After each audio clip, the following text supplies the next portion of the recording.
nous sommes tous surveillés grâce au numérique. Je vous demande d'applaudir Clément Michel, il est mort de trouille, hein.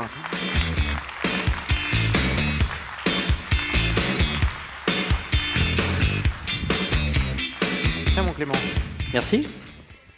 Si tu dépasses, je te frappe. Je vais me mettre là.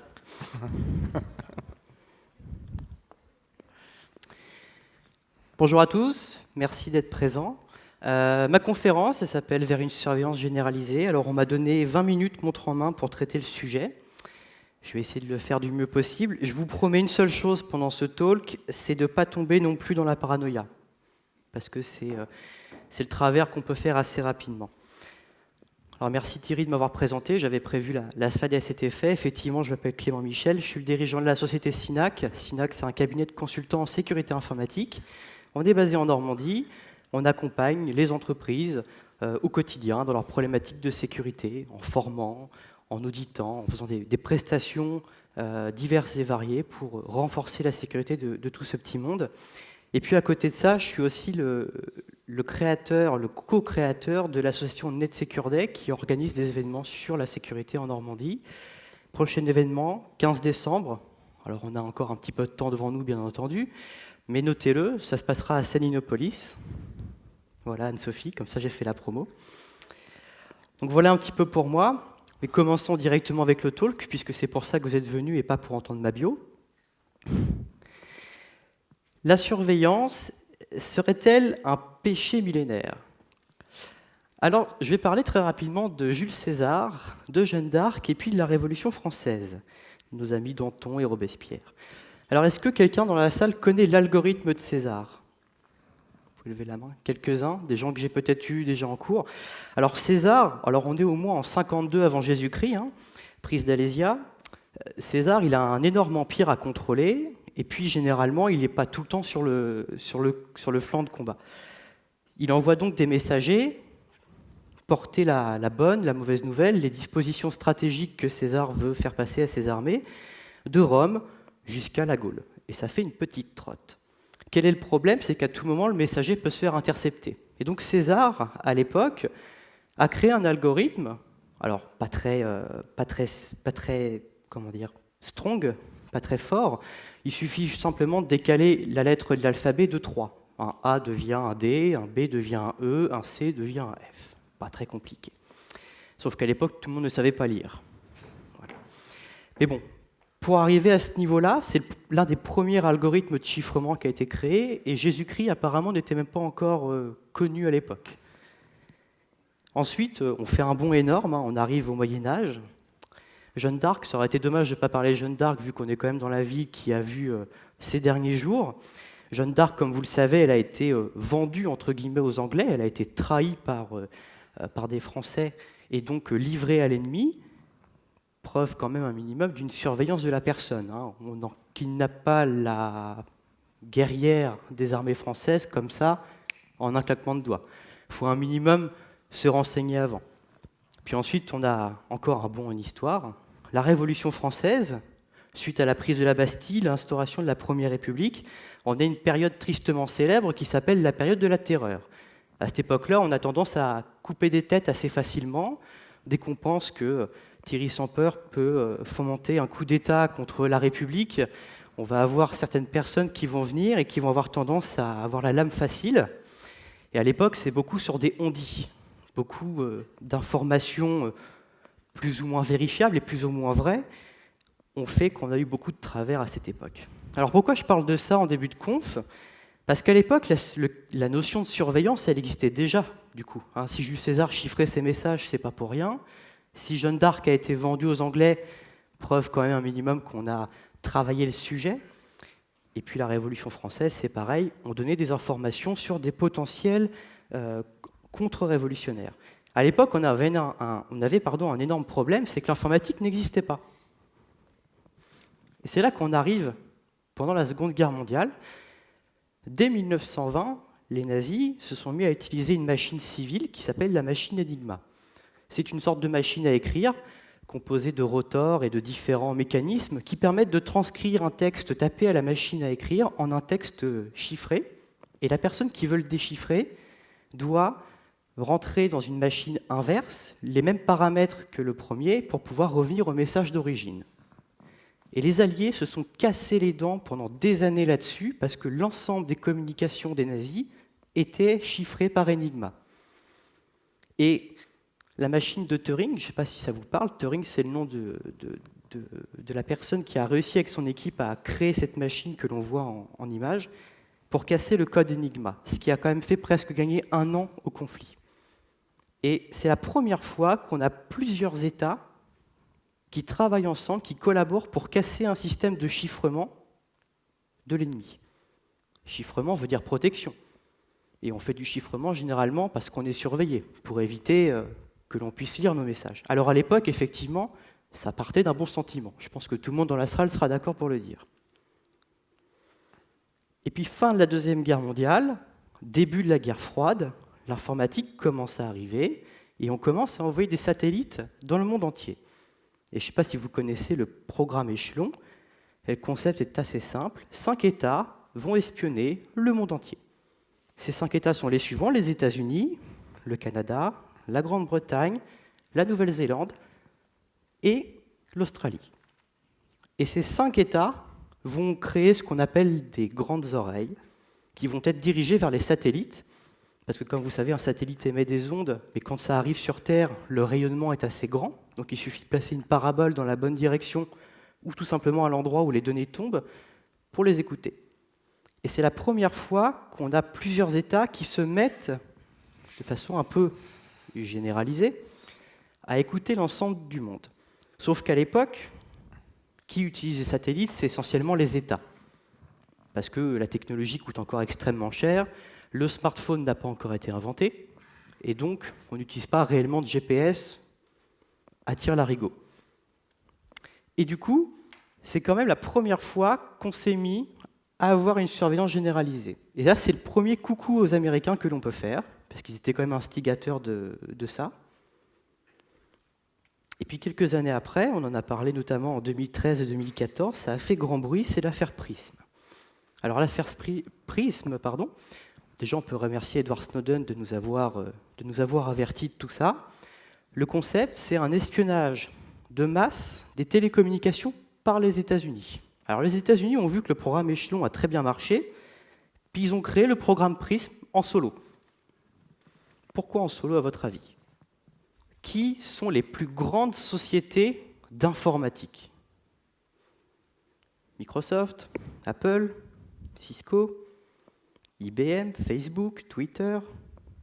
Ils ont tous un point commun, ils sont américains.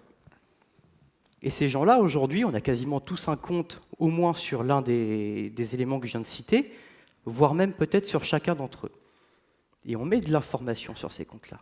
Et ça, les Américains, ils se sont dit, ce qui est bien avec ça, c'est qu'on peut continuer d'espionner les États, ça ils le feront toujours de toute façon, mais on peut aussi commencer à surveiller un peu tout le monde. Je pense que les attentats du 11 septembre, ça parle à tout le monde. Suite à ça, les États-Unis ont créé ce qu'on appelle le Patriot Act, et l'un des concepts du Patriot Act, c'est de rendre légal l'écoute généralisée de l'ensemble des communications de ses propres concitoyens. Alors là, on est sur le sol américain, bien entendu. Sauf que les Américains se sont dit, mais c'est parfait. On peut espionner n'importe qui aujourd'hui. On a les plus grands.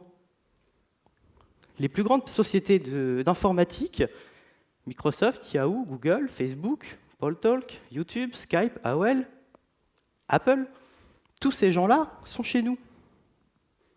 Et si on allait voir un petit peu ce qu'il y a dans leurs données ? Et là, on commence à redescendre sur nous. Les gens classiques, personne n'est ministre, personne n'a été chef d'État. Peut-être que quelqu'un sera chef d'État ici dans cette assemblée un jour. Et c'est là en fait qu'on a une redescente brutale sur l'ensemble de la population. Et en plus, là, c'est même pas que les concitoyens américains qui étaient espionnés. C'est tout le monde. L'ensemble des données sont noyées dans la masse. Et quand on voit le budget de la NSA, ça fait peur. Rien que le programme Prism coûtait à peu près 20 millions de dollars par an. On en fait des choses avec 20 millions. Vous imaginez si demain je lève des fonds, je fais 20 millions, je vous révolutionne la sécurité. Ça, il n'y a pas de souci. Et donc du coup, ça c'est ce que font les Américains. Alors posons-nous la question par contre en France, où est-ce qu'on en est? Parce que la France, on est quand même le pays de la liberté, de l'égalité et de la fraternité, si je me souviens bien.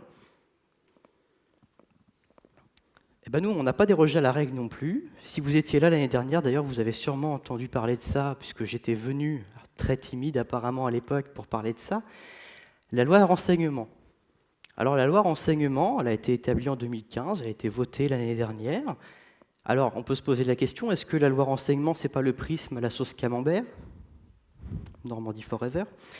Et du coup, le concept, c'est l'État va mettre des boîtes noires, alors attention avec ce terme, on va mettre des boîtes noires chez les opérateurs télécoms, qui sont le centre névralgique des données informatiques aujourd'hui, et on ne sait pas trop ce que vont faire ces boîtes noires. C'est ça en fait qui pose le plus gros problème. On écoute, on ne sait pas trop ce qui leur sort. Demain, je vais me renseigner sur Daesh, l'État islamique sur Internet, parce que j'aimerais en savoir un peu plus sur le mouvement. Alors non pas parce que j'ai comme prétention de les rejoindre, mais parce que je suis quelqu'un qui cherche à s'informer, comme une grande partie des gens qui sont sur Internet. Je rappelle que Internet, normalement, c'est un outil d'information, de communication, de marketing. Il a évolué depuis. J'étudie ça. Et puis, manque de peau, j'avais prévu d'aller en Turquie cet été. Et on sait que la Turquie, ça a été rendu public. Il y a des gens qui passent par la Turquie pour rejoindre l'État islamique. Okay. Est-ce que demain, l'État français ne va pas penser que je suis un potentiel à risque? Et est-ce que ce n'est pas dérangeant d'ailleurs que l'État aille aussi loin s'immiscer dans ma vie privée? Parce qu'encore qu'un juge donne le droit à aller espionner, surveiller un potentiel terroriste qui pourrait faire des attentats, ça je pense que tout le monde peut le concevoir. Mais il faut que tout ça se soit géré. D'ailleurs, en parlant de gestion, où est-ce qu'elle est la limite et qui est-ce qui gère tout ça? Qui a le dernier mot? Qui a le dernier mot? C'est notre Premier ministre. Alors, c'est toujours la même chose. Qui est le garde-fou du garde-fou? Demain, Manuel Valls décide d'espionner un parti concurrent, que je ne citerai pas, par exemple, lors de prochaines élections présidentielles. Qui peut lui dire d'arrêter? C'est lui qui est au-dessus de tout le monde. C'est ça un peu qui pose le problème. Et là, aujourd'hui, en France, ça y est, on est surveillé. Là, clairement, avec le texte de loi, vous irez le lire si ça vous intéresse, on est totalement dedans. Donne-moi ton téléphone et je te dirai qui tu es. Alors, aujourd'hui, les téléphones... merci Thierry. Aujourd'hui, les téléphones, on fait tout avec, c'est des smartphones et autres. Et ce qui est intéressant sur la surveillance, c'est qu'aujourd'hui, même chez vous, vous pouvez espionner votre propre conjoint, votre propre conjointe, vos enfants, vos parents, je ne vais pas faire toute la famille, vous aurez compris ce que je veux dire. Aujourd'hui, il existe des logiciels très faciles d'utilisation, même pas besoin de faire d'informatique, pas très coûteux. Il y a un business model qui s'est créé autour de ça, où je vais espionner ce que fait Thierry. Je vais lui installer une application dans son dos, et puis je vais recevoir tous les coups de fil qu'il passe ou qu'il reçoit, une copie de tous les SMS, les mails, etc., etc., la navigation Internet. Aujourd'hui, ce qui est bien, c'est qu'on peut même s'espionner entre amis. Et là, on trouve qu'on a évolué. Enfin, moi, je trouve qu'on a évolué, mine de rien. On est passé d'une protection par temps de guerre, Jules César, la guerre de 100 ans, la Révolution. Ensuite, on s'est alliés pour essayer de casser des systèmes de protection contre un ennemi, les nazis. Ensuite, on s'est mis à écouter tout le monde parce qu'on a vu qu'il y avait des satellites partout et qu'il y avait de la donnée à tire-larigot et qu'on pouvait écouter tout ça. Ça aurait été dommage. Vous entendez vos voisins vous engueuler. On a tous tendance à attendre un peu l'oreille, au moins pour savoir ce qui se passe. Alors même si après, il y en a qui vont rester une demi-heure à écouter l'intégralité de la dispute, puis appuyer son ou sa meilleure amie pour débriefer avec lui, ou elle, d'autres vont tendre l'oreille 30 secondes et arrêter. Mais l'idée, c'est que petit à petit, on est redescendu sur l'homme, sur nous, sur l'humain. Alors du coup, je vous promets, j'ai essayé de ne pas tomber dans la paranoïa parce que j'ai essayé de me baser que sur des faits qui ont été un minimum prouvés, ou tout du moins qui ont été rendus publics. Alors, je sais que tout le monde n'est pas mauvais, et ce n'est pas le but de la conférence, ce n'est pas que vous ressortiez tétanisés en jetant vos téléphones, ou alors donnez-les-moi, parce qu'il y a des sites qui permettent de revendre des téléphones d'occasion. Et remarquez, n'empêche que la surveillance, mine de rien, et c'était un peu le but de la conférence, est-ce que ça n'a pas toujours été une mauvaise manie auprès de l'homme avec un grand H? Donc voilà. Et dernière petite chose que je voudrais vous dire, faites un minimum attention à ce que vous faites aujourd'hui en ligne. Ça pourrait se retourner contre vous, Et on l'a déjà vu.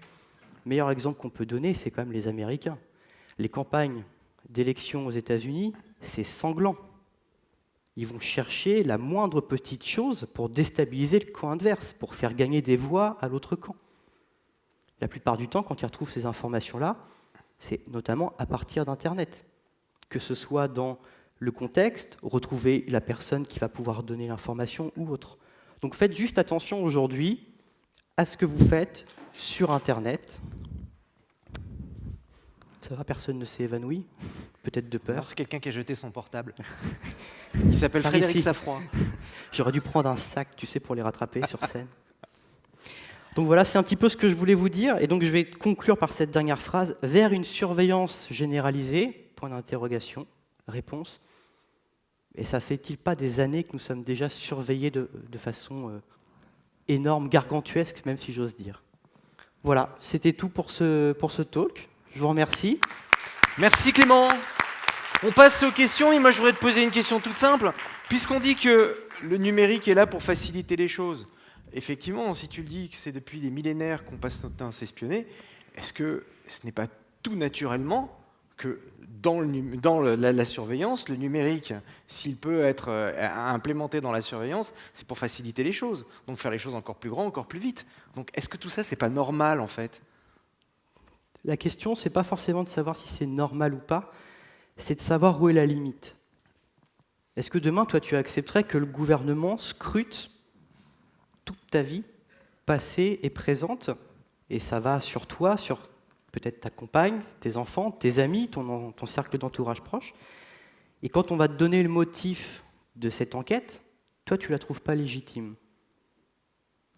Vois-tu ce que je veux dire? Est-ce que c'est ça le problème? Où est la limite dans tout ça? C'est ce que je disais tout à l'heure. Qui est le garde-fou du garde-fou? Je comprends qu'aujourd'hui, on avait besoin de cette loi sur le renseignement parce qu'on avait encore des méthodes archaïques sur la surveillance, parce que ça parlait principalement d'écoute téléphonique. Or, aujourd'hui, avec Internet, les écoutes téléphoniques, ça ne suffit plus. Donc il fallait faire une loi pour remettre tout ça au goût du jour. Mais c'est toujours un peu le problème quand on parle de surveillance, c'est où est la limite de tout ça? Une question dans la salle? Là.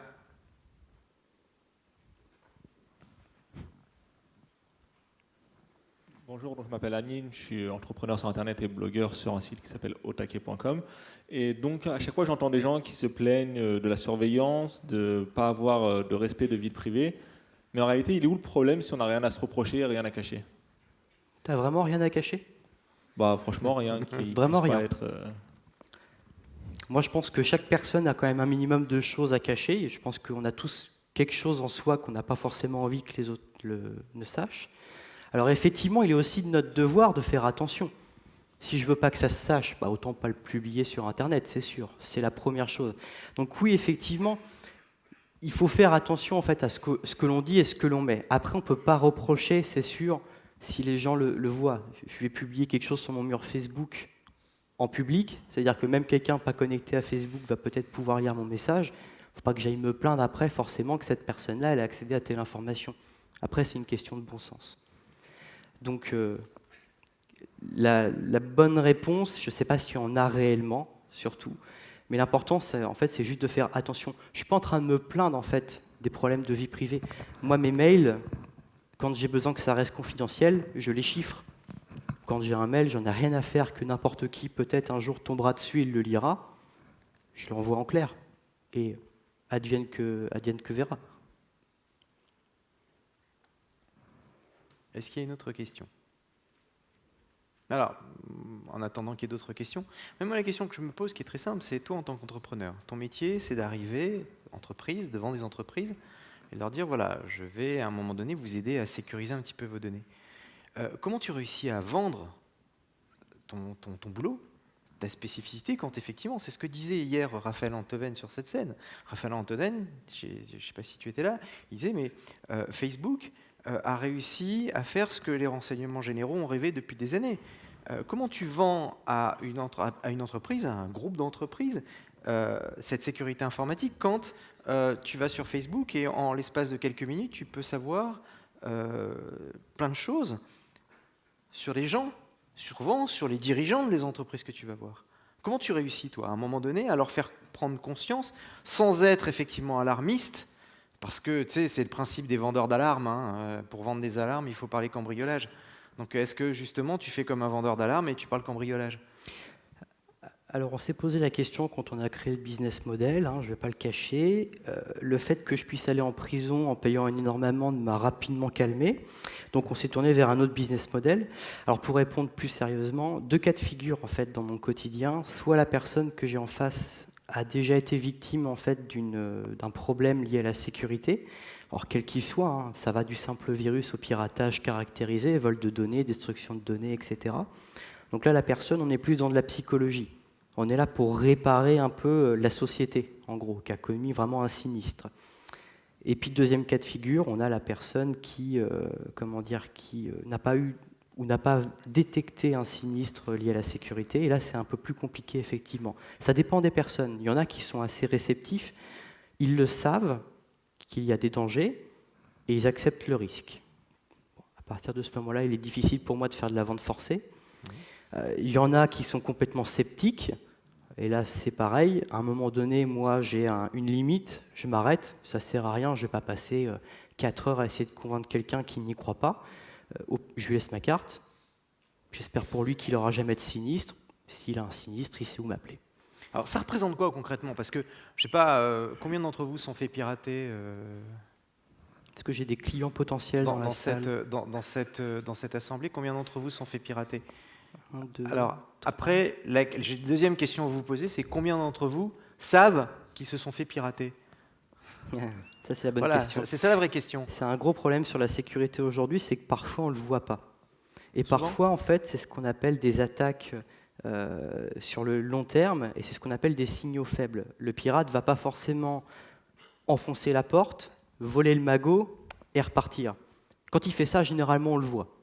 La production est arrêtée, on a perdu des données, nos clients nous appellent parce que bizarrement, leurs coordonnées bancaires auraient fuité sur Internet. Donc là, c'est visible. Et puis parfois, on se fait infecter et ça dure des mois, des mois, des mois avant que la bombe explose. Et ça, c'est toute la complexité de détecter les signaux faibles. Alors, il y a différentes choses sur lesquelles on peut voir. Je ne vais pas trop rentrer dans ces détails-là, parce que là, ça rentre dans vraiment la pure technique. Mais aujourd'hui, on a quand même des logiciels, des systèmes de défense et de protection qui sont quand même très performants et qui permettent notamment de détecter ce genre d'informations-là. Et puis, le big data va aussi, je pense, nous aider dans les prochaines années. Le fait de stocker, d'emmagasiner un nombre incommensurable de données qui vont nous permettre en fait de plus regarder un événement à l'instant T, mais de remonter dans le passé, voire même un an avant, et de faire une corrélation sur l'ensemble des petits événements qui se sont produits, vont peut-être nous permettre de détecter une attaque réussie, par exemple. Ok. Une question ici. Le micro arrive. Ce sera la dernière. Donc, Augustin Blanc, je suis DSI sur un site industriel.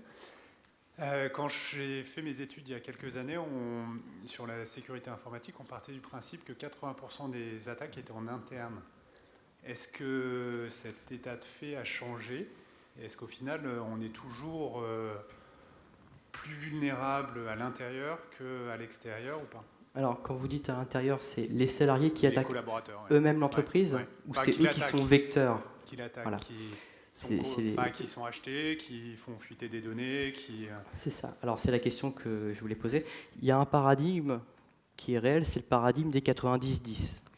90% des problèmes en sécurité informatique sont d'ordre humain et organisationnel, et les 10% restants sont d'ordre purement technique. Nous, quand on fait des audits de sécurité, on est vraiment quasiment systématiquement dans ce rapport de force. Alors au fait, effectivement, aujourd'hui, alors je ne sais pas si 80% ça a bougé ou pas, mais oui, la faille la plus grande dans l'entreprise aujourd'hui, c'est les collaborateurs. Un commercial, le dirigeant, n'importe qui. Vous utilisez l'outil informatique, vous recevez des mails, vous échangez des données, à un moment donné, vous pouvez vous faire avoir. Et en plus, les pirates nous ont montré, et surtout cette année, qu'ils sont de plus en plus bons dans ce qu'on appelle le social engineering, l'ingénierie sociale en français, qui consiste justement à duper et à abuser des gens par la tromperie en leur envoyant par exemple un faux CV, Et puis, on n'arrive pas à lire toutes les informations sur le CV, il faut activer ce qu'on appelle des macros, par exemple, dans certains logiciels de traitement de texte, sauf que ces macros contiennent du code, et la patatras, le logiciel se lance, le virus se lance, où tu étais téléchargé, il est exécuté, et là, on va avoir un virus CryptoLocker qui va s'installer sur la machine, on va avoir une demande de rançon. Les dernières versions, d'ailleurs, des ransomware laissent 1 heure à la personne pour payer. Allez, ils sont vraiment très marketing, hein, les pirates aujourd'hui. Ils ont fait ça, je bloque toutes tes données, tu me payes de l'argent et puis je te les rends peut-être. Et puis ils ont vu que ça mordait pas assez, parce que les gens nous appellent dans ce cas-là. Puis maintenant, en fait, ce qu'ils font, c'est qu'ils les pressent un peu. C'est-à-dire que maintenant, ils leur laissent 1 heure. Et puis si dans 1 heure, tu t'es toujours pas décidé, je vais commencer à supprimer un petit peu. Non, il tue pas un chat. C'est ça. Donc voilà. Donc oui, aujourd'hui, l'utilisateur, c'est vraiment le centre d'attention sur lequel on se porte. Parce que la sécurité, c'est pas forcément technique. Enfin, pas tout le temps, tout du moins. Bien, merci Clément. Mesdames et messieurs, Clément Michel. Merci Je vous rappelle juste qu'il a 25 ans. Voilà, que sa boîte est une très belle boîte, qu'il a de très beaux clients et qu'on espère qu'il en aura encore plus, des plus beaux, des plus forts et des plus musclés. On travaille pour. Pour leur apprendre comment ils sont vulnérables. Merci Clément.